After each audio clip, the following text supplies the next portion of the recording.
you ready? I was born ready. Obviously, you're a little, aggravated by the line of questioning regarding Canelo. I don't want to touch this, dude. It's so bad, I don't want to touch his name. I'm working on feeling the art of humbleness. Can you be with me? That's the reason why I'm crying, because I'm not that person no more. And I miss him. But sometimes I feel like a bitch. I don't want that person to come out, because when he comes out, hell is coming with him. And it's not funny at all. It must sound cool, like I'm a tough guy. It's just I hate that I'm scared. It would be awesome to, be being a great warrior. Maybe with a Mexican. Let's go. Wait,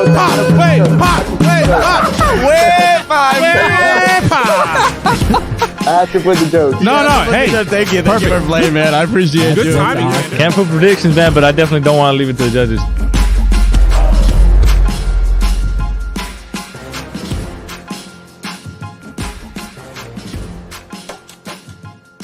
Mira,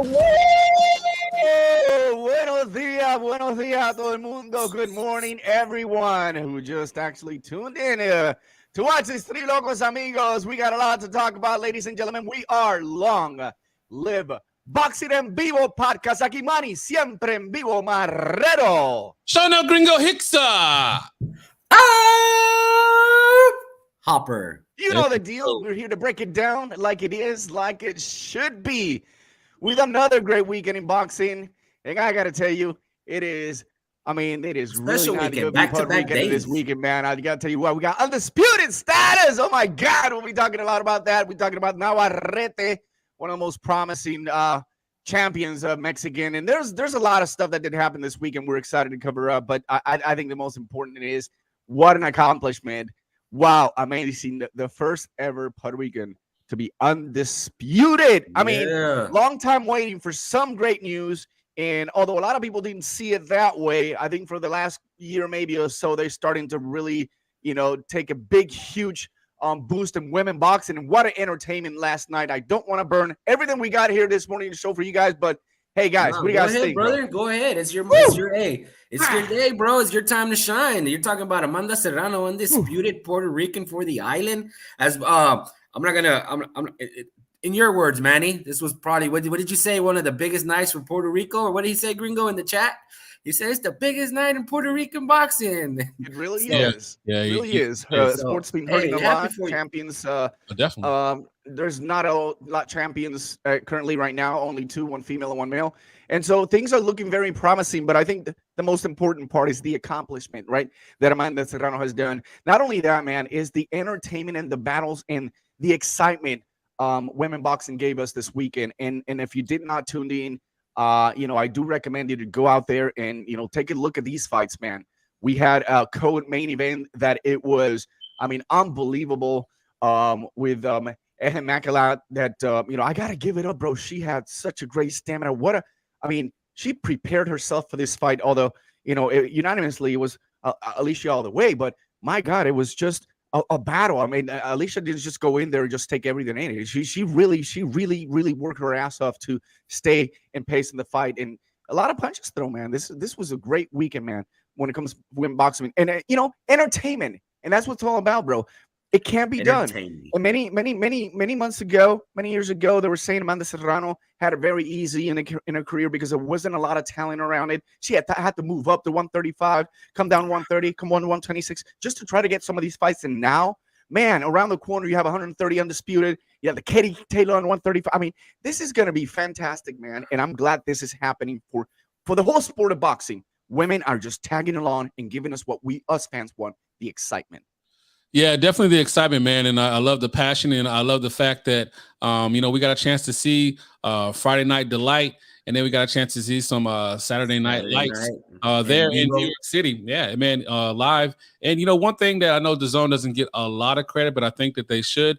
They know to capitalize and put their footprint on the mark for the lower weight classes. They brought them up, and they've definitely brought up the ladies and put them on the platform to have success. And it's showing, and I think they're getting the benefit of their labor and their fruits of their labor. So what's up? Shout out to JC, man. What's up, What's up, JC? Yeah, and even though it was at the expense of La Raza, I'm happy for Amanda Serrano because Erica Cruz came in there and she pushed her to the limit. And just like we were saying, before we went on air, I think Amanda probably made it a little harder on herself than what she needed to. And probably could have boxed a little more, but hey, this was another facet to her game where she can brawl if she needs to, she can box if she needs to. I tell you what though, that rematch May 20th, man. Circle it on the calendar now, and it's gonna be in the afternoon, right? Gringo usually fights over the night and afternoon delights. Yeah, afternoon delights, man. So but hey, the only thing I hate to bring the party down a little bit, just a little bit, but those scorecards were little, I think 98, 92 was I think what I did see. There was twice, 1992 twice, two rounds, which is what I had. Maybe I can squeeze in a third one, and I think it was a judge I had at 97. I had to draw myself. So. Hey, Míralo que el draw. Oh yeah, but I want to touch a point, and I want to validate. And he never listens, but he always comments. My uncle. He made a great point last night in the fight. And Hopper, you just hit the head on the nail. That Amanda made the fight harder for her. I think she would have definitely demonstrated her boxing skills and being able to consistently use that 1-2 jab, which it was reminded by the corner. I would have loved to hear a little bit more about the corner, trying to let her know, listen, push back, box a little bit more. I don't know what the conversation was at times, but I think Amanda should have, easily won some of these rounds that, that awkward style and, to take advantage of Erica, as she comes in, she brings that head down. And a couple of times you did see her bringing the uppercut and landing on it. I think Amanda really pushed back on that and allowed her to play, to fight Erica's style. And so when you look at it, I think she took too many punches unnecessarily. I think that she could have really, demonstrated her boxing skills and being able to dominate clearly, which she did, but it made it really look difficult. And although, yes, most of the blood came in the side of Erica because of a head bug, but it just looked like a monstrous. I mean, it looked like a really brawl, crazy fight in where, like, I was concerned for Amanda. And if you look at Amanda, a couple of last 3 fights, including this one, this is her style. But this is the thing. This is the way I say it. Amanda right now is looking to make statements in here. This is not about people commenting like, my brother Hopper would have said the Tour de France. She is not afraid to go in there, go toe-to-toe with anyone in the ring. And this is the way she fights. And this is the way she's going to fight against Teddy Taylor. And this is what people want. They want to be able to see the best, throwing the best punches in the middle of the ring, being able to counter punch when needed. Katie Taylor, 40 to 52% of her punches are counter punches. So this is the way that people want to be able to see this fight. And that's why it's so attractive, because it's not going to be one-sided. It's going to be a very difficult fight. It's going to be that rematch. Amanda needs to do a whole lot to be able to at least win some of these rounds in Dublin, in Ireland. A lot more. She's going to have to do. This is not her backyard. And we all know that the Irish people, they show up, they support their own. And, guys, I'm going to probably be the awkward one, the only one in red with a PR out there hanging up my Puerto Rican flight. But I got my flights already separated. I just need to continue to see the rest of the logistics. Keep an eye on them. Man, I am super excited for this fight. This is a once in a lifetime. This is the biggest fight ever, I think, that we can see, especially through in boxing. Wow, that's a lot. Wow, a lot to digest there. Yeah, that's a lot to process. Shout out to our brother. Hey, man. Hopefully the Puerto Ricans travel to the fight, man. That's a big fight for her. Hopefully she's well represented by PR. And I think you guys will do a good showing, because those Irish fans, man. They do. Conor McGregor. Actually, Conor offered $500,000. Eddie Hearns wanted to talk about that. So he wants this fight to happen. The same thing that all the fans around the world want. Oh, it's gonna get loud. So it's gonna be a lot of money. It's gonna get loud. It's gonna be toe to toe from start to the end. I mean, if you guys want to go back and see that first fight, this is where people are expecting, and it's going to be just like that. Amanda not gonna back out. She is who she is. And she just wants to prove that I am not that. I am the GOAT when it comes to female boxing. No, because I mean, take a look at remember Michael Conlan when he made his pro debut. The Irish fans were, it was sold out, man. Completely. I mean, these guys, they bring it, man. Amanda, I don't think Amanda's probably ever been in a hostile environment like what she's about to embark on May 20th. So, but she's mentally strong. I think she'll be fine. She's accustomed to the The only thing stage, that but I still, hope so that she you doesn't never know until you go through it. She doesn't overtrain. She's too dedicated to the sport. She's just. I'm sure she probably wants to head back to the gym tomorrow, right? But got to take some time off. Got to be able to, kind of be ready. Set yourself to a great camp because this is not going to be an easy fight. 3 months away, right? About 3 months away. So, and I'm glad that these fights are being made like this, right? Eddie Hearn came in, popped in yesterday. After they declare the winner, and he said it's set up May 20th, and we've all knew kind of like the date, but this is 100% done. So, whoa, what an event this is going to be. Yeah, this is awesome, and shout out to Amanda Serrano for stepping up and taking a tough fight. I think that we need to give credit to Erica. She showed up there, and I mean, it was, she had her fight. She leads with her head. I mean, they could have stopped the fight in the 4th round, honestly. Because she was all bloodied up, but it was right on her hairline. But she remained to keep chopping with those wide shots. She's pretty. She did a very good job of dipping her head and then swinging and then just throwing and just used anything that could land. So it was Amanda probably could have made it easier for herself, but hey, she gave us. But I think show. she got she tested, and this is what I was saying. Fortunately, she got tested, and the power wasn't there. So I think Amanda felt comfortable that I'm going to play your game. I'm gonna really entertain these people that came to see me. As you can see, crowds was kind of divided. And we heard that when John Bausa fought Higgins, right? So you did see that the local from Brooklyn, and there was people showing in from not only Richardson Hitchens, though, man, watch out for him. Amazing. So I mean, this is what what happens in New York, and especially when we got Puerto Rican boxing. Sadly enough, one of the Puerto Ricans, didn't came out victorious last night. Bausa. Not disappointed, because I think that when you start increasing in the level of your opponents, 140 pounds, guys, is not easy. And you're just talking about a regional NABO kind of title put you up into the map, into the rankings. But when we talk about going into the championship levels, I don't think neither of these two guys are ready for what 140 has to offer. So, I mean, who knows? Who knows? Maybe Richardson. I don't know. I think I'd probably. I don't know. I'd be curious to see Richardson Hitchison in an eliminator or something like that. A step up competition. But that was a hell of a fight, though. Undefeated versus undefeated. Absolutely. Two guys, the prospects. One was 17-0, 18-0. I think they're both. But either way, man, that was a high level fight, and there was some bad.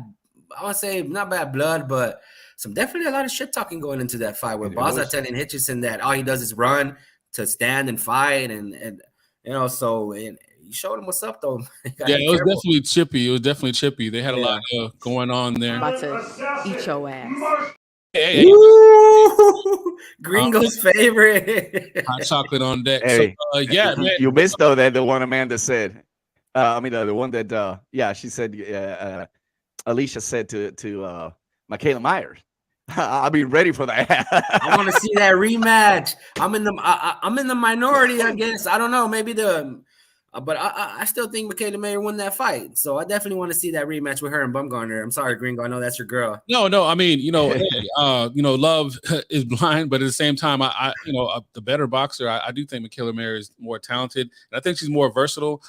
Obviously, power is the great deodorant, the great equalizer, as my brother Harper would say. But at the same time, man, for being a undisputed champion, and I'm not trying to, rain on her parade. She's been phenomenal. But, one thing that Alicia does is, like, she fights in spurts. She really sits on her power. She kind of gasses out. She doesn't seem like a strong fighter. And then also, man, like, she got AJ-esque head movement, which is none. So that's, pretty much a concern on a lot of different levels. She's always going to keep her opponent in fights. She only keeps. Yeah, she gets hit way too much. She's, sexy as hell, but as far as like as a boxer, Michaela Mayer, that fight was made again. I don't care where it is. It could be on. Can you imagine? Can you imagine the co-fight in Ireland, Michaela Mayer and Alicia Bumgarner? I mean, realistically, they could set that up. And honestly, if I was a female fighter, any kind of way can get on that card, please do. Yeah, because they're throwing money at that card. I mean, throwing money. I mean, literally, our brother Manny selling his kidneys to go to that fight. So, you know, everybody's trying to check that fight out. One thing I just want to say too, because I want to make sure that Erica gets her, you know, prop. Shout out to Viva Mexico, that she was game the entire fight. She didn't back down.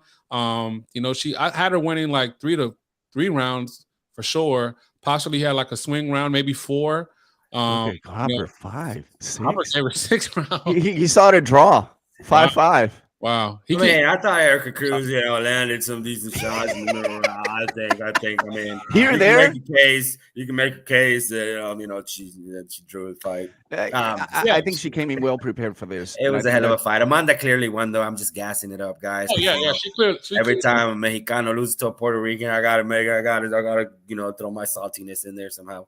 Yeah, not just the fact of her being game and being a warrior, but 2 things I want to mention before we, you know, go on to our next topic. One, you know, Erica Cruz, she was the first southpaw for Amanda Serrano, so she caused some problems there, and obviously her awkwardness and her aggressive leading and very awkward. I mean, to the fact where I was like, man, it's like she's chopping wood with no axe. She's the female Navarrete, just without the power. Yeah, this is how, you know, this is how these Mexican fighters from El Distrito Federal, you know, they come in like that. They show up and they give it all inside the ring. It's just no turning back. This is a once in a lifetime opportunity for Erica, and I think she really took it well. Her preparation, her condition. You just don't go 10 rounds like she did with Amanda Serrano. And I know our gringo favorite parts talk about the numbers. You guys will see the numbers. Yeah, as it wasn't she like one of the opponents that landed the most on Amanda Serrano? And it's crazy the way she just, it was a non-stop. You know, to the point that I'm like, listen, you know, this is where, I mean, can you imagine if Erica would have pull up the upset? Huge for this girl, huge. That would have been, you know, and so, but life changing. It'll be automatic. Life changing. Completely. It is right now because I'm sure they. You know, but Erica's gonna be mad. She just has to really clean up a little bit, you know, on her style, I would say. But sometimes that's your style, and that's the way you fight. What got you there? Complicated for some. Keep doing what got you there, baby. Exactly. I mean, if that's what got you there, hey. She already former champ, had an opportunity undisputed with, you know, one of the greatest in the sports of boxing, and that's going to go down her resume pretty well. Yeah. So last thing I want to say about this, and yeah, it's obviously leading to a big mega fight, and hopefully it does come to fruition. You know, it is boxing, so. It's not happening, but if it does come to fruition, it will be exciting. But shout out to, and usually he doesn't get credit, but after the post fight press conference, Jordan Maldonado, who is the trainer, manager, and brother-in-law of Amanda Serrano, he came out. He said something I didn't know. Maybe you guys know because you guys are on the end. You guys are cool, and I'm not. That he was actually the one pushing for the fight to be in Ireland. Like, so, really? Yeah, so that surprised me. I figured that'd be more of an Eddie Hearn thing, and who knows, maybe they're spinning. But if you think about it from the perspective of more lucrative, yeah, it's the more lucrative fight. Definitely. Eddie Hearn mentioned something in the post-fight interview that kind of got me, kind of made me say, huh? When he mentioned that, he said, Amanda is true to her word. The next fight will be in Ireland. So maybe it was something that they had already pre-discussed beforehand, you know, going into the first fight. Okay, if we fight once, the rematch will be in Ireland. You know, we'll fight one in my neck of the woods, and we'll go to yours. So I think that was probably already agreed upon. But I mean, damn. It was, and I think that was part of the plan. And I think that Eddie Hearn has wanting to make a huge fight over there in Ireland. It hasn't happened. You know, I was expecting, of course, Carl Frampton. He did retire. And he was one of the guys that, you know, he had a lot of following. A lot of people showed up to his fights. Remember, I saw him fighting in Las Vegas. I mean, there was a 20% that were Irishmen there right there supporting. And I'm not saying locals. I'm saying traveling. They do travel well. And they've had some opportunities and great champions. And what a better way to do it, you know, female boxing that can continue to lift the sport in Ireland. And so this would tell you that there's no BS in between any conversations about Amanda Serrano. You want to make it over there? We'll make it happen. And she even said it yesterday. You know, she said, I'll be the minority over there. She looked around. Hopefully fans can make the trip and support me, but she's not afraid of anything. And I think she demonstrated that last night, toe-to-toe with anyone. And I can do it again with Katie Taylor. So there's no excuses at all. I love it. I love this. This is what competitiveness is all about, and being able to give an opportunity to the Irish community, a fight that they deserve, and not only that, lift the sport of boxing over there. Yeah, awesome. Well said. So yeah, we'll see how it goes. I mean, I have to be honest, man. Like, so I was surprised by we'll call him Coach Jordan Maldonado's words by him saying that, and it did seem to be true. They're fine with it. So like good luck with that. But I'll go ahead and say right now, you can kill me in the comments. I'll probably get some hate mail from Manny probably right now. But there's no way you can win a decision in Ireland. Oh, like not even. Talk about the day before. Like those cards are already filled out, bro. Like right now, they're filled out right now. I hope they're not filled out, but I think they gave. They are, bro. Already. I mean, they're starting to think about it, but I think there has to be a lot of changes, and it cannot be an even match because we all know.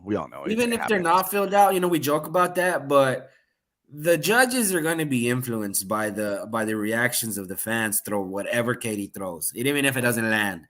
The fans are going to go crazy over there, and the judges are going to be swayed by that. I don't necessarily think anything shady is at play. We like to joke around, or do we? But yeah, man. So Amanda, she's probably going to have to get the knockout, bro, or a few knockdowns. Well, one of those rounds she had in the first fight, right? That she almost had Katie Taylor, but she's a tough son of a gun. So they're going to go. Man, it's just going to go crazy. But you're right. I think you're absolutely right.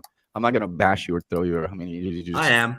Yeah, you are. I think a decision's difficult. I'll back that up over there, but I think that Amanda can definitely make the difference to be able to pull it up. I just don't see it as a knockout. I think it's too early to kind of predict right now. I just don't see it as a knockout. I think they're just super incredibly talented, and they both can take a punch, and they can get one too. Yeah, so we'll see what happens. That's the beauty of it. Woulda, coulda, shoulda, but it does seem like it's coming together and pretty excited about it. The cream will rise to the top. Oh, yeah. Let's talk about Navarrete. Going on this week. Puerto Rico will be in party mode. Viva la Mexico, baby. Oh, yeah. It wasn't all doom and gloom for La Raza. Yeah, although we did have some moments where you're like, oh my God. That was me in the fourth round. I was like, oh shit. This guy here he caught Navarrete with that beautiful counter left. And it was, oh man, Navarrete still has that drunken master style, it's hard to figure out. And Liam Wilson, and another one of those guys that, very high on his boxing, he's thinking he could figure him out until you get in the ring. And he almost did. He almost figured him out. I think right now, Liam Wilson is probably kicking himself, for one, for not attacking the body, for two, not going at him a little harder in the fifth round and letting Navarrete recover, and not listening to his coach. Barry Hunter gave him some opinions on and that's another thing too. I'll get to that right now, D-Style, but Barry Hunter gave him some really good advice. I believe it was in round 6 where he told him, look, you have to box this dude. You have to box this dude to be smart with him. And he kept trying to. He had too much dog in him, as we like to say. Liam Wilson had a little too much dog in him. He wanted to exchange with Navarrete. A big mistake, got caught. But damn, Liam, and he had the odds stacked against him with what happened at the scales. Whatever you think about that. And the drop down when he knocked him down, he gave him what was it? I counted almost 20 seconds or so to recover, and then he dropped the mouthpiece. And Navarrete was expecting him to rinse it out, and he didn't. He put it back in his mouth. But oh man, credit to Liam Wilson though, man, and the Barry Hunter, his great trainer, the Headbangers gym over there. He was going to come in ready. I just think what you're saying, he was really hurt. Navarrete was hurt, and he got hurt again in one of the later rounds. One of the later rounds, Liam Wilson caught him with the right, a counter right, perfectly counter right, and Navarrete was in trouble, man, and his midsection was really flabby, and that's why I think Liam Wilson right now is kicking himself for not attacking that body early on and a little more, and man, Navarrete, he escaped, but what a fight. Yeah, definitely what a fight. And shout out to ESPN for back-to-back main events. And the cards overall have been pretty entertaining. They were. We've been pushing ESPN. Richard Torres, Nico Aliwash, Arnold Barbosa, man, they put on a hell of a show, all of them. Yeah, it was definitely good. And comment specifically to this as far as D-Style, our brother from another mother, Dragon Style, spitting out the mouthpiece. That was also in back-to-backs, main events. Yard did it. And now again, I'll go ahead and say that I like craftiness. You know, as far as like, you know, taking advantage within the rules. Better You know, we know that. tactics. Yeah, so it's one of those crafty type rules. Do I like it if it's happening? Tape from the glove. Yeah, you know. Well, also as well, it's just you know, dumping a lot of water in the corner to have a puddle in the corner, and they kind of get it stops to get it. Those are little techniques that you know, it does. What was it? Almost 10 seconds until they clean that corner, until they dried it up, and that can definitely help, right? Some recover, and so it happens. It really does, especially if you've never been put in that position. You're gonna get desperate to try one of those things, and that's where the experience comes in. But you know, shout out to Feliz Navarrete. Oye, like our buddy Calix calls it, Feliz Navarrete. By the way, great show, guys. D-Style ACP, man. Calix Boxing, amazing. Check their show out, bro. Entertaining, awesome, great talk. We appreciate you guys' support, but you know, end of the day, this is what happens when you move up in weight as well. All right. First fight at 130. First fight at 130. People thought about he was going to run over, but I think Leon had some ability to at least contend. No, I didn't think so. Coming out of that Headbangers gym. Yeah, but still, I mean, he's proven to be that he can be that person. And the quirkiness of Navarrete, and he gets open so much. I think Leon Smith, that's what he want. Leon Smith, Wilson, he actually. You're sounding like Bradley now. Bradley kept calling him the wrong name all fight. No, it was driving me crazy. Kept calling him Williams and this. I'm like, Bradley, bro. Yeah, but Liam, but yeah, I gotta give props because you know he made fight tough, and that can tell you guys the higher the weight you get, the more the competition. And now Navarrete is starting to get into deep waters. And I think he's going to have to make adjustments because it's not going to get easy afterwards with Oscar Valdez. You know, Oscar Valdez, that fight has super extremely talented, and he's going to find ways to really take that quirky style of Navarrete, and he's really going to probably do the same. Blueprints out now. All Oscar's got to do is watch this fight and see those mistakes that Navarrete tends to make, not only on this fight, every counter left. Yeah, counter left hook. Yep. Counter, you know, counter left hook, you know, would have definitely opened things up if he went to the body more. Why he kept going to the head, like you said, Hopper, he probably kicking himself. But I'm not going to kick myself on shouting out some brothers of another mother in the house. Shoe Shine Boxing, what's up? Shine. Totally. Puerto Rican. Dímelo, Porto. Manny, go. Hey, yo. Disputed. Yeah, appreciate it. But you know what? Before we get into what should happen between Navarrete and Oscar Valdez, I cannot believe my eyes. Let's take a quick look at the numbers. So Navarrete, he threw 453 in 9 rounds. You know, 44 to the body, 34%. Looking at not too far behind, Liam Wilson, 388 thrown, 97 landed, 17 to the body, definitely not enough. 25% overall. Jabs were almost non-existent for both fighters. 29 of 151, 19%. Liam Wilson, 13 of 41, 141%. I mean 9%. Sorry. So he landed 13 out of 141, 9%. And then the power, the great equalizer. Navarrete doing what Navarrete does. 123 out of 302, 41%. And then you have Liam Wilson, 84 of 247, 34%. And then you look as far as the rounds going back and forth as far as punches landed. Sixth round. Crazy. 33. That's when Navarrete kind of took control again. Yeah. And he went to like where he's in his quote unquote zone. So when he starts, numbers, what stands out to you, if anything, brother? Just the negligence of the jab. I mean, do these guys know about the jab? I'm sure Barry Hunter's in there teaching it or getting on Liam Wilson. I go jab, you know. But no, and you know what strikes me about Navarrete though? Something I've noticed about him, man. He strikes me as this super diva, man. I've been hearing, you know, through the grapevine how he carries himself like a rock star. How he's real kind of diva-esque. And I noticed in the corner, he was kind of refusing to listen to his trainer, and he was telling them in Spanish, Yahweh, and he's completely ignoring his advice. And you know, Navarrete needs to be careful, man, because he's I mean, to carry himself in that manner, you're going into a fight with Oscar Valdez like that. You better listen to your trainer, bro. You better listen to the people around you, because Oscar Valdez will put you to sleep. Sleep, tuck you in, and night. You don't listen to some advice. A dormir, cabrón. Definitely. So let's get to these comments real quick. So Shoeshine Boxing, Wilson came in just over 126. Imagine he was facing the true one. Was he 126 or was something it up with the 126? scale? That was crazy, man. What do you think about that, bro? Because honestly, my first thought when they came up with the scale issue, I'm like, that's kind of taking a slap in the face to Barry Hunter, because he's an experienced veteran trainer, in Liam Wilson's corner. If something was up, I'm 1,000% sure he would have addressed it right then and there. So that's kind of leads me to believe that it wasn't tampered with, because Barry Hunter's not gonna let shit get away from him. He's gonna step in immediately. Yeah. So the fact that he didn't kind of lets me to believe, it's nothing to see there. Right, because at the end of the day, it's for the trainer to protect the fighter. So if there's been anything where a potential risk, especially fighting an animal like Navarrete, because all you got to do is put a weight on it, like get a bell, get anything, a 15-pound dumbbell, any kind of weight, and it tell you right then if it's on or off.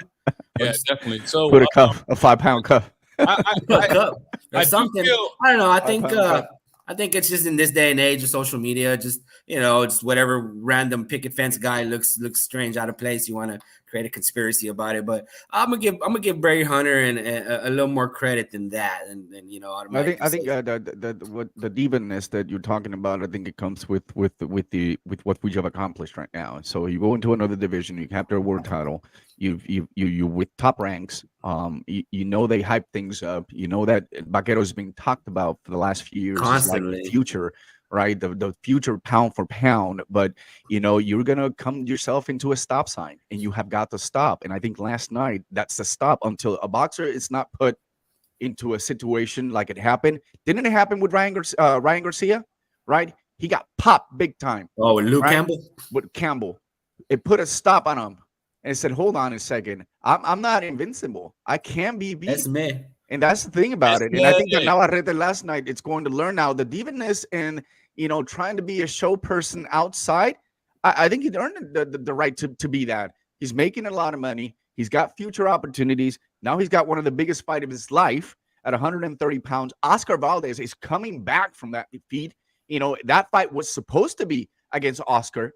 And, of course, I had to change and bring Wilson in, but Oscar's ready to be back. Oh, Oscar's a whole nother animal. Or we have talked about this. Either or, whoever loses this fight is still going to be able to win. It has trilogy written all over it, bro. Want another trilogy written all over it, big time. And before we move on to talking about Oscar real quick, Navarrete, he became the 10th Mexican-born champion to win titles in 3 divisions. Chavez Sr., Canelo, Juan Manuel Marquez, Marco Antonio Barrera, Eric Morales, Jorge Arce, Fernando Montiel, Abner Mares, and Leo Santa Cruz. And now Vaquero Navarrete joins that list of 3 division champions born in Mexico. Yeah, I tell you. I love that. I think that the spotlight should go on top of me. Yeah. From Navarrete. If he beats Oscar Valdez, I mean, I can definitely say that he's got the division in control. There's just no one else at the 130, sadly enough, that can actually, did what Wilson did. Well, I mean, last night. What I'll say think about it. That's fair on the surface, but here's the thing. Again, shout out to Esme for in the building. I remember when she did a show with us, man, I loved it. Shoeshine loved it. What up, man? 3 division Mexican champion for the books in your mouth, absolutely. And I'm glad that it came out really. It wasn't easy for him, so that way people start talking about Navarrete has always got it easy. No, it did not. So now, what I'll say is, it's always interesting to me how people break down Navarrete. Like he's not a slick boxing guy. He's it's funny how it looks like that on the outside going in. What you see is what you get. He's always been this way to me, like always. Like he comes in. Now he never gets, hurt like he did, but he moved up in weight. But he's gonna have moments where you're like, man, what is he doing? Is he focused? And maybe he is, maybe he isn't. That's just kind of part of the package, so to speak. But what I do think is that he's the epitome to me of skill versus talent. He has a God-given talent. I don't know if he's harnessing or crafting his skill, because how do you really even train that? And I do see a lot of the things we've been talking about for a while for Navarrete, as far as like talking back to the corner, which happens in all corners, but he does seem to maybe lack the focus needed to be a true a special type fighter. Now he's definitely a champion. We can't take that away. We just talked about that. So with that being, what a hater. with that being said, I'm still very much a fan, and I mentioned Esme, our girl, because we had a special show with her probably 2 years ago. We talked about Mexican champions and our favorite fighters to watch, and Navarrete's name came up quite a bit. So kind of to you guys and also into the chat, people listening on the audio version, is Navarrete one of those guys you feel must see? Or yeah, definitely. He's definitely must see because with Navarrete, there's not going to be it's not going to be a tactical fight. With Navarrete, he's going to jump in there and he's going to, especially if you like quirkiness, punches coming from different angles, and when he gets in his groove where he starts throwing 10 punch combinations, that's when it's exciting. And the thing about Navarrete, he's not very defensively sound. He's going to get hit. And just like Friday night, Liam Wilson was able to counter that, time it perfectly, just wasn't able to capitalize on it. But Navarrete is there to get hit. And so, of course, he's must see. He's exciting to watch. And, I can't wait for that Valdez fight. That's going to be – we should get together to watch that fight. That's going to be – Oh, yeah. No, definitely. I love people. Let's get this comment real quick from Esme, the queen in the house, photographer de la gente. His training is my favorite. Out of all the camps, I would wonder why. What makes it different, Esme? When can you provide us with some insider information? Hey, eso!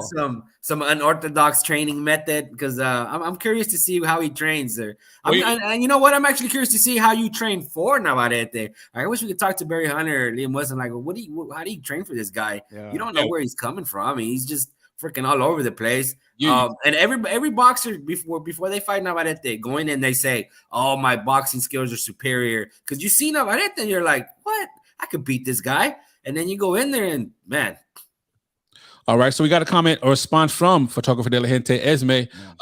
Jackie Nava has an awkward technique and has she mastered, and Navarrete does too, which makes it hard to adapt to. Oh yeah, it's hard to train for. You can't. Difficult. It's very difficult for a lot of fighters to do it. I see it like a much taller Manny Pacquiao moves. Like he kind of for his moves to kind of similar to Manny Pacquiao. It's a little bit different just without the footwork. He's just all over the places. He's not afraid to throw some combinations. And he's not. He doesn't have that firm stand in there, right? He's just jumping all over the place, and I think that's what happened. He get caught. He got caught up.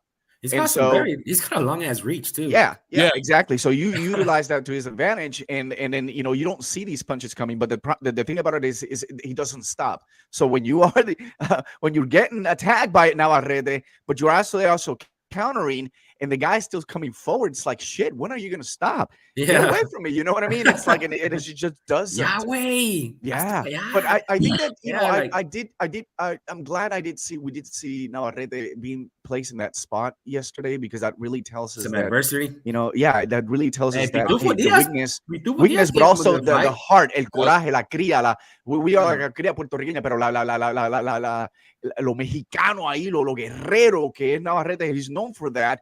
This is what we promoted for so many years. We talked about it when he was in 126. When he actually moved up to 126, we talked about it. We say, this guy's going to go crazy if he continues to improve. And, he's got his style, but he's got to make some adjustments, because I think it's going to be very, very I think he's got to take it more seriously too. Get it. I know and I've heard also, and maybe I can actually, that for it, but I heard that he trains well, but lackadaisical sometimes in training. I don't know. Is he 100% focused and committed in every camp? Right. Or can he do more than 110%? You can do 100%. He do 110%. So I don't know. I mean, it's let's call it like we see it, man. He was a little. ¿Verdad que sí? Claro. Yeah, he was a little taquitos. Yeah, like a little. He didn't want to lose all. Poquito gordito. Tacos de cabeza.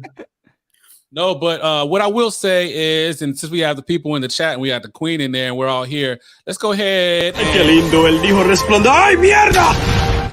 I'm going to go ahead and put it out there. I want quick reactions, Manny, because you're fired up and passionate. Oscar Valdez Navarrete, real quick. Not even breakdown. Top of your head, who wins?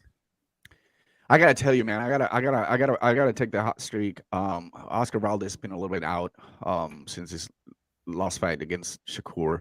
Navarrete has been active. He's fought twice after that. So because of that, and getting up in 130, having that third, division champion, if you ask me right now, you're asking me, I would take Navarrete.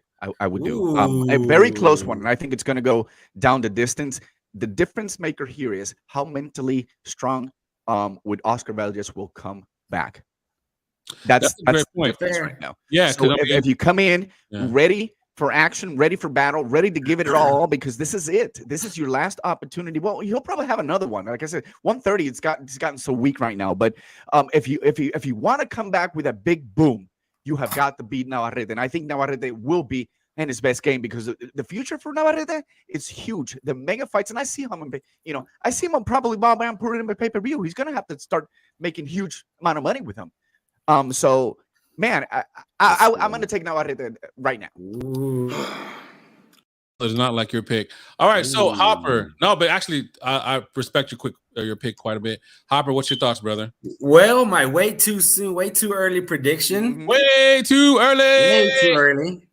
We don't have a date yet. I'm gonna ride with Oscar Valdez on this one, man. I just feel Oscar Valdez he's been in the big fights before. He's faced some pretty stiff competition, different styles, different high level matchups. He's got a great trainer that's gonna box. And Navarrete, I feel Oscar Valdez. Is it fair to say that's his biggest challenge? I'm trying to think off the top of my head. Yeah, I think Oscar Valdez since Dog Bay is probably the biggest fight of his career, and Oscar Valdez has been there. He's ready for it. He's calm. He's not gonna display that nervous energy that Liam had. He's gonna listen to his corner. I think this fight has the makings for an Oscar Valdez showing out. Once he starts timing Navarrete, I think Navarrete is gonna be in trouble, and he's proven that in his first fight, when these bigger guys hit you, they can hurt him. And Oscar Valdez carries some pop, man, and he's not afraid to get hit to land his shot.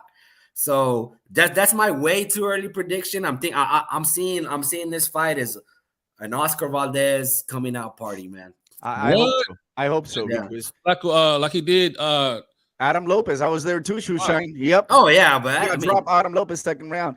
I mean, Oscar Valdez starts slow. He does that too. But I think Oscar needs to fight even better than he fought El Alagran.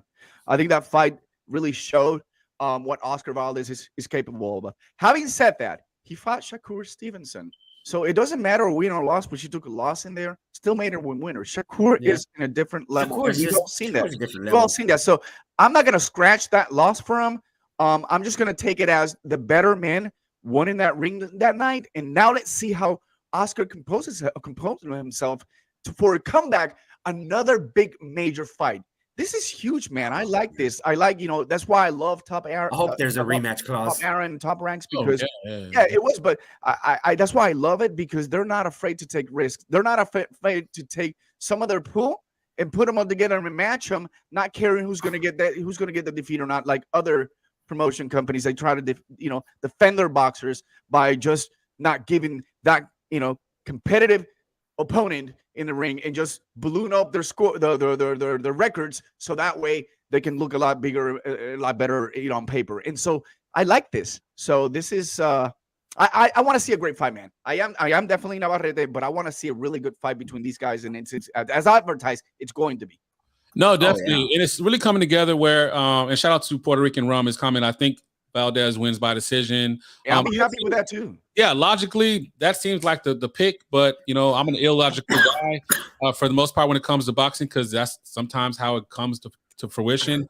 I think it does matter how you go into a fight, and I think the fact that Navarrete is so loosey-goosey from times, as far as like he goes in there, he's so unorthodox, and I think the pressure would actually be on Oscar Valdez. That concerns me. Right. So from that standpoint, I think that Navarrete is going to have his coming out party. Oh, what you're saying is that you're with me on that one, aren't you? I see. I'm in the minority on this one. I like that, sir.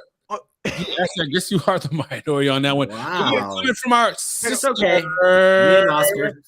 Excellent. So getting back to that, hard to explain his camp talking about Navarrete, but he is nonstop communicating with his corner in between sparring rounds, and he spars with really good fighters.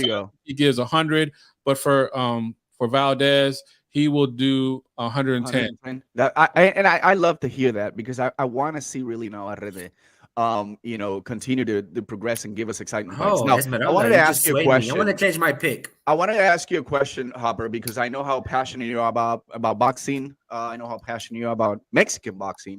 And so, it is myself, when I find myself when two amazing Puerto Rican stars go at it, it's very difficult. It's like you got mixed emotions. You're just divided.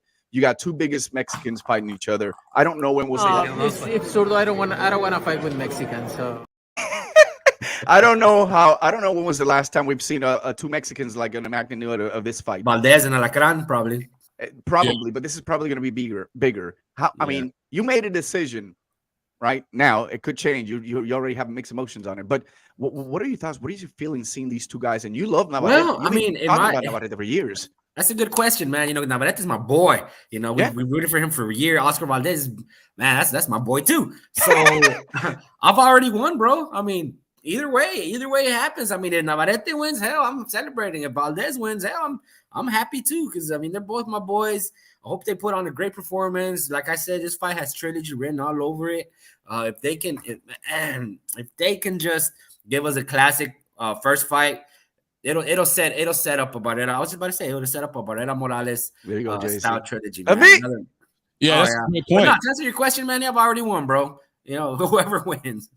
Right. No, I love the comment here from JC and great words, Hopper. They already said they want a Barrera Morales, so it's going to be fire, man. But it's gotta leave the expectations though, because that has written over trilogy, because of the fact there's really not a whole lot left in the 130. So the best thing it is just to take the best you got right now and just try to milk it as much as possible. And why not?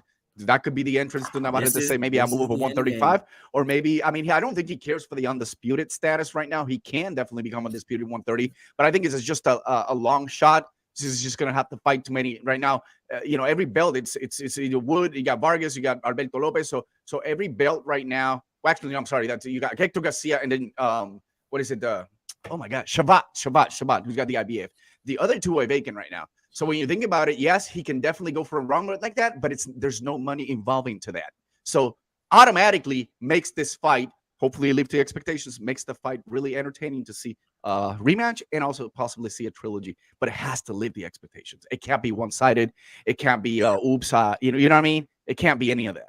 Yeah. Well, yeah, that's the beauty of a fight like this, or you have that matchup where expect the unexpected, and it could be one guy dominates or kind of separates themselves, or it could be a memorable war, and things are lining up where that could potentially happen. I love this. Nando Yama, shout out to you, brother. Navarrete versus Branco Lara would have been some apocalypto shit. Yeah, that's true.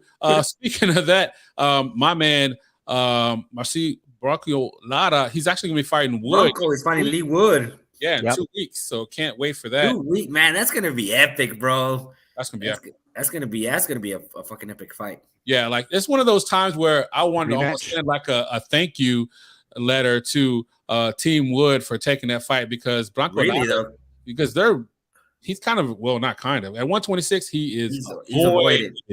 He is avoided. And we already talked about the Warrington aspect. Shout out to him. And well, also it's even Luis Alberto Lopez. Yeah, Luis Alberto Lopez would be some Luis Alberto Lopez and Mauricio Lara and Navarrete. Oh my goodness. Yeah. Oh my God. Yeah. So it's Lara's fight. Lara fight 126. Yeah, he fights. Yeah, he fights at 126 though. And remember, like here's the match that I really want to see that at 126. Landscape looks huge right now. I'm definitely can't wait to see Roesi Ramirez against Dogbo. Isaac Dogbo. That's gonna be a huge fight.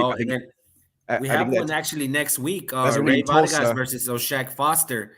That's kind of within weight range. That's gonna be a pretty good fight too. Ray Vargas versus Oshak Foster next week in San Antonio. Super, the featherweights, man. Super featherweight, yeah. Super featherweight. I mean, Navarrete left in there, and I think right now everything is just shaping to start getting competitive. And man, I do see a great potential for Roesi Ramirez, dude. They're 126. Not only one, he'll probably get a couple of good. Roesi Ramirez at 126. 26. Yeah. He's improving. He's got a big test right now. I think that I don't want to say that Dogbo may not have anything, but he's a tough challenge. He comes prepared. Oh and yeah. So, And that's going to be the main card of Sandel Saya coming back in Tulsa, Oklahoma. His return. So that's going to be a pretty nice still might card be there for Top Rank. Cantinflas. Cantinflas. All right, another comment here from Shushan. Appreciate all the comments, all the support, brothers. Venado and the Irish Michael Conlon in the house fight at Top Rank. Bob has always wanted Colin. For sure, with that Irish support. Absolutely, man.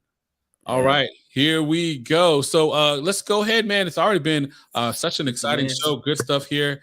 Let's go ahead and go with final thoughts, Hopper.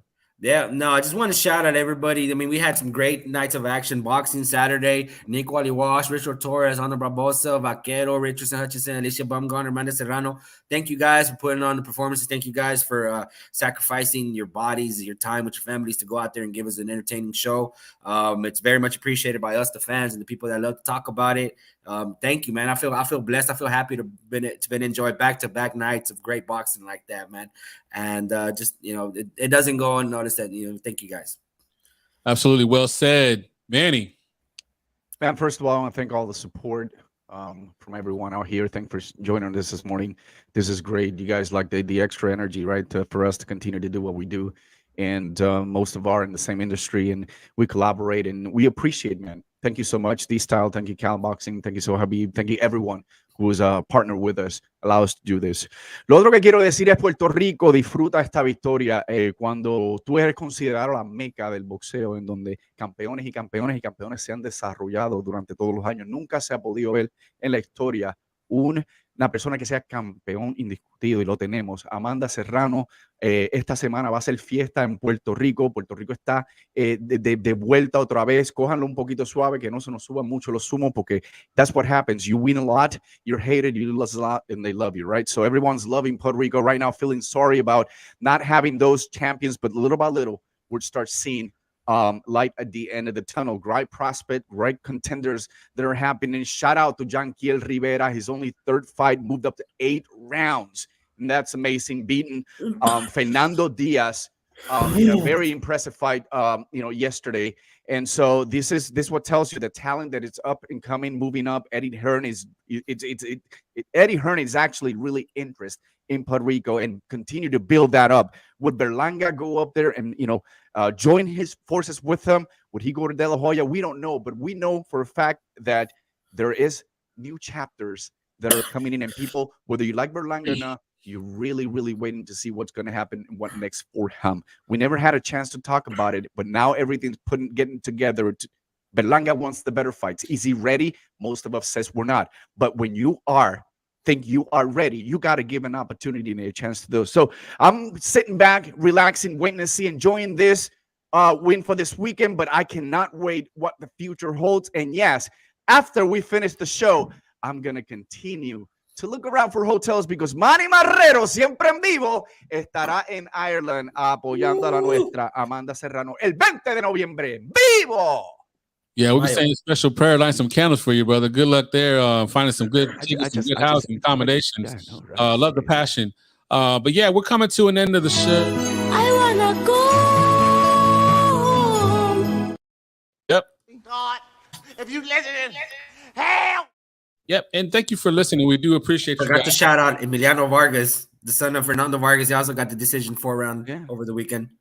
Awesome, man. Awesome. But yeah, boxing keeps on going. And like our brother Manny said, we are going to touch on, we actually have to give him his own show. We're going to have a segment on, Edgar Berlanga, the chosen one, the choosing one. He's choosing right now. He chose himself. The agent. Yo, shout out Sniper Pedraza. Gave it all. True champ. Gave it all. Gave it all. Yep, he did. He did. He showed up, showed out. Hey, when he switched to southpaw, he really did change the game up. He should have done that soon. Anyway, Pedraza frustrates me. He's a great. He is. He's well trained, man. He's well trained. Yep. Shout out to Luis Espada. He's always communicating with us. And I think, I don't know what's going to happen right there, but it's just a little bit difficult right now for Pedraza to be thinking about a title. I don't think it'll happen, but I hope it does. But if he gets to retired, I think it's going to be a great retirement, great career for someone that wanted to accomplish 3 division champion, but you got the 2. So, Sidra Puerto Rico poniendo boxeo en el mapa también, and they have a lot of great contenders and prospects moving on. So, a lot of good stuff, man.